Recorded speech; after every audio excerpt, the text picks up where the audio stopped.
be reduced by about 1%.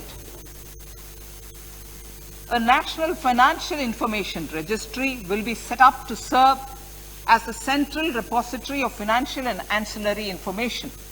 This will facilitate efficient flow of credit, promote financial inclusion, and foster financial stability.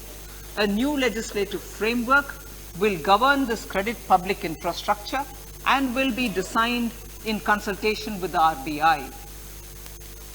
To meet the needs of Amritkal and to facilitate optimum regulation in the financial sector, public consultation, as necessary and feasible, will be brought to the process of regulation making and issuing subsidiary directions. To simplify, to ease, and to reduce cost of compliance, financial sector regulators will be requested to carry out a comprehensive review of existing regulations. For this, they will consider suggestions from public and regulated entities. Time limits to decide the application under various regulations will also be laid down. Honorable Speaker, sir, to enhance business activities in GIFT IFSC, the following measures will be taken. Delegating powers under the SEZ Act to the IFSCA to avoid dual regulation. Setting up a single window IT system for registration and approval of IFSCA, SEZ authorities, GSTN, RBI, SEBI, and IRDAI.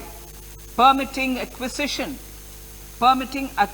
financing by IFSC banking units of foreign banks.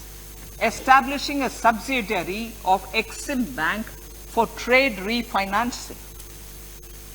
Amending IFSCA Act for statutory provisions for arbitration, ancillary services, and avoiding dual regulation under the SEZ Act, and recognizing offshore derivative instruments as valid contracts. Honorable Speaker, sir, data embassy. For countries looking for digital continuity solutions, we will facilitate setting up of their data embassies in GIFT IFSC.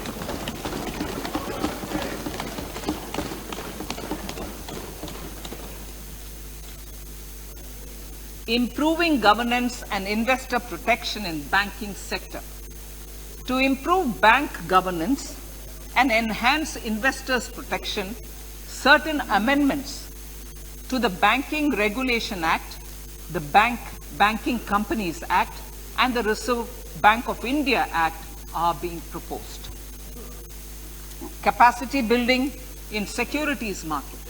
Honorable Speaker, sir, to build capacity of functionaries and professionals in the securities market, SEBI will be empowered to develop, regulate, maintain, and enforce norms and standards for education in the National Institute of Securities Markets and to recognize award of degrees, diplomas, and certificates. A central processing center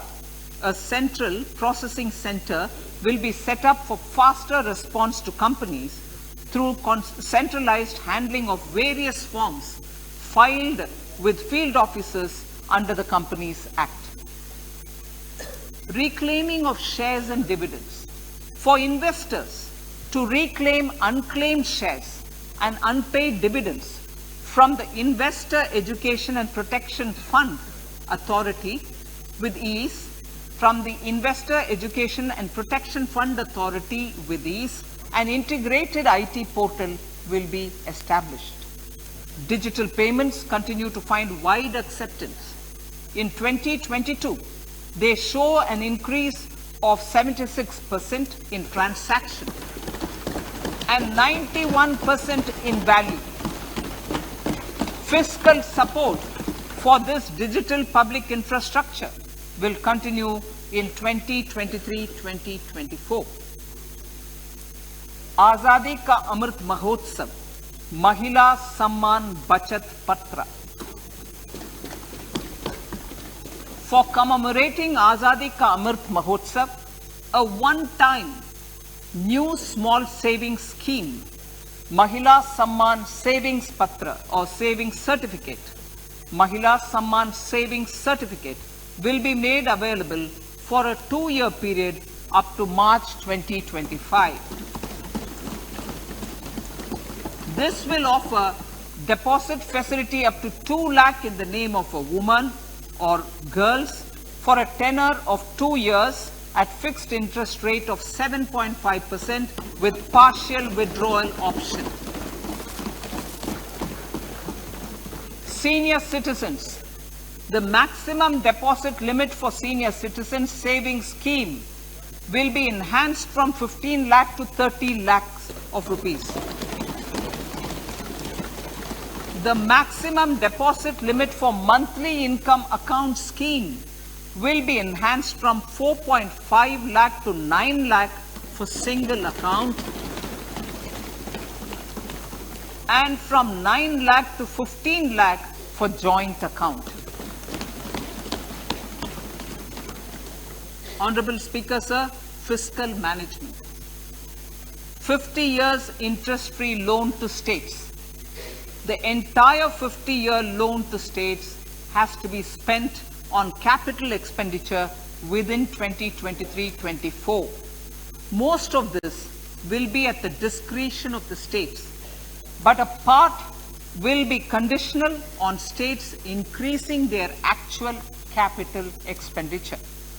Parts of the outlay will also be linked to or allocated for the following purposes: scrapping old government vehicles, urban planning reforms and actions, financing reforms in urban local bodies to make them credit-worthy for municipal bonds, housing for police personnel above or as part of the police station, constructing unity malls, children and adolescent libraries and digital infrastructure, and state share of capital expenditure of central schemes. Honorable Speaker, sir, fiscal deficit of states. States will be allowed a fiscal deficit of 3.5% of GSDP, of which 0.5% will be tied to power sector reforms. Revised estimates 2022 to 2023. The revised estimate, Honorable Speaker, sir, of the total receipts other than borrowing is 24.3 lakh crores, of which the net tax receipts are 20.9 lakh crores. The revised estimate of the total expenditure is 41.9 lakh crores of rupees, of which the capital expenditure is about 7.3 lakh crores. The revised estimate of the fiscal deficit is 6.4% of GDP, adhering to the budget estimate. So budget estimates of 2023-24. Coming to 2023-24, the total receipts other than borrowings and the total expenditure are estimated at 27.2 lakh crores and 45 lakh crores respectively. The net tax receipts are estimated at 23.3 lakh crores. The fiscal deficit is estimated to be 5.9% of the GDP.